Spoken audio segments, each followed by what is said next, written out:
ममता बनर्जी ने विवादित बयान दिया था कि प्रधानमंत्री ऐसे बात कर रहे हैं जैसे हर महिला के पति हो, वह अपनी पत्नी को सिंदूर क्यों नहीं देते। जिस पर जवाब देते हुए विज बोले कि जो राजा होता है वह देश का राजा होता है, उसे सबसे प्यार और सम्मान मिलता है। और जिस तरह देश में राष्ट्रभक्ति का उफान चल रहा है, ममता बनर्जी उसको पंचर करना चाहती है। चारों तरफ तिरंगा, वंदे मातरम, भारत माता की जय गूंज रही है, जिससे इनकी नींद हराम हो रखी है। सही महीने में नींद हराम पाकिस्तान की हो रखी है, जिससे हमारी लड़ाई हुई है, लेकिन यह उनके एजेंट है और वही इनको बताते हैं कि इन्हें किसके ऊपर बोलना है और वही यह बोलते हैं। तेलंगाना के मुख्यमंत्री ने कहा कि अगर राहुल गांधी प्रधानमंत्री होते तो पॉक हमारा होता। उसे पर भी विज ने तीखी प्रतिक्रिया दी और कहा कि 1971 की लड़ाई में हमारे हाथ 93,000 पाकिस्तानी सैनिक थे, लेकिन इन्होंने उन्हें बिना शर्त छोड़ दिया। उनकी दादी अम्मा ने क्या किया इन्हें वह याद नहीं आता।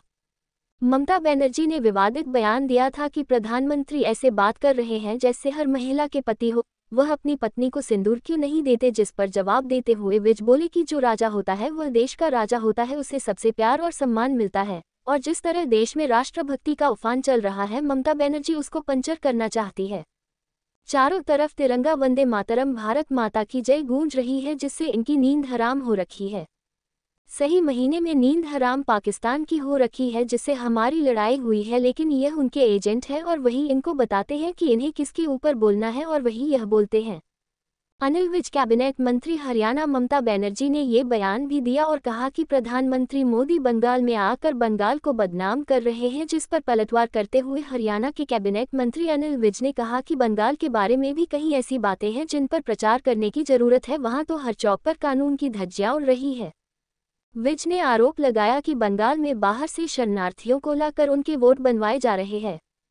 विज ने तंज कसा कि अगर इस सब को ममता बनर्जी सही मानती है तो उन्हें दूसरे देश में जाने की तैयारी करनी चाहिए। पाकिस्तान में आतंकी सैफुल्लाह कसूरी ने एक रैली में कहा कि नरेंद्र मोदी समझते हैं कि वे गोलियों से डरने वाले हैं, लेकिन यह उनकी भूल है। जिस पर तंज कसते हुए कैबिनेट मंत्री अनिल विज ने कहा कि अभी पाकिस्तान ने पहला सीन तो देख लिया कि किस प्रकार वह लोग भाग रहे हैं, रो रहे हैं, और उन्होंने तो खुद भी यह कह दिया है कि वह लाशें उठा उठाकर थक गए हैं।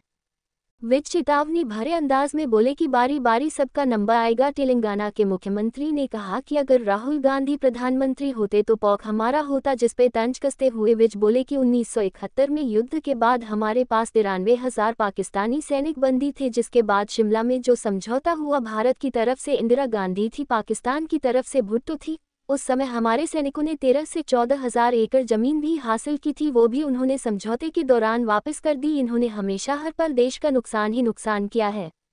विज यही नहीं रुके। विज ने कहा हिंदुस्तान ने आज़ादी की लड़ाई यूनाइटेड लड़ी है और उसमें कहीं भी ये नहीं लिखा गया था कि अलग अलग धर्म को अलग अलग देश दे देंगे, लेकिन लियाकत अली जिन्ना और उसके साथ के कुछ लोगों ने पाकिस्तान मांगा और वहीं से टू नेशन थ्योरी पैदा हुई और धर्मों के आधार पर लोगों को काट के आधा इधर और आधा उधर डाल दिया गया, जिसमें कई लाख लोग शहीद हुए थे। विज ने अंत में तंज कसा कि इन्हें अपनी दादी अम्मा का किया याद नहीं है। जी 1971 की लड़ाई के बाद जो दोनों प्रमुखों में, इधर से इंदिरा गांधी, उधर से भुट्टो शामिल हुए थे वार्ता में। हमारे पास 93,000 POW थे। हम कोई भी बार्गेनिंग कर सकते थे।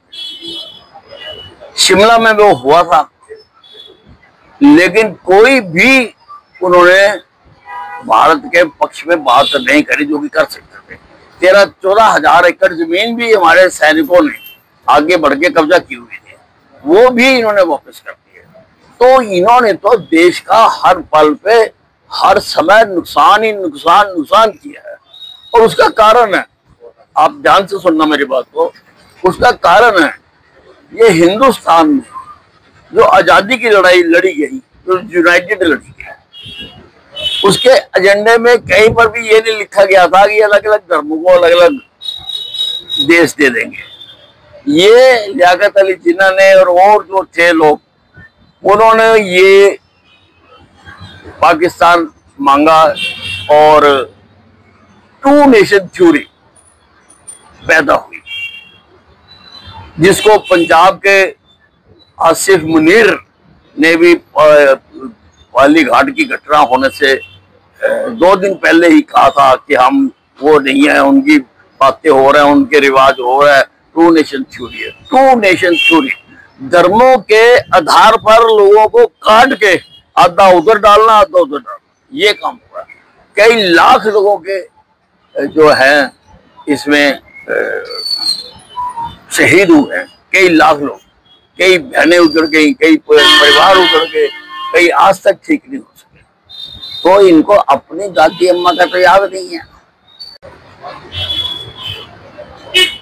अभी पहला सीन तो देख लिया शफकतुल्लाह ने, कैसे भागे और कैसे रो रहे हैं, और कैसे खुद कल टीवी पर बयान दे के कह रहे थे कि हम तो लाशें उठा उठा के थक गए। तो कोई नहीं, नंबर आएगा सबका बारी बारी। बंगाल के बारे में भी कोई ऐसी बातें हैं कि जिसको प्रचार करने की जरूरत पड़े। वहां तो कानून की हर चौक पर धज्जियां उड़ रही हैं, देश के कानूनों की धज्जियां उड़ रही हैं, और कितने बाहर से जो शरणार्थी हैं उनको ला ला कर अंदर उनका वोट बनवाई जा रही है। तो अब इसको भी ममता बनर्जी ठीक मानती है, तो फिर उसको किसी और देश में जाने का तैयारी करनी चाहिए। तो उन्होंने तो सिंदूर क्यों नहीं देते?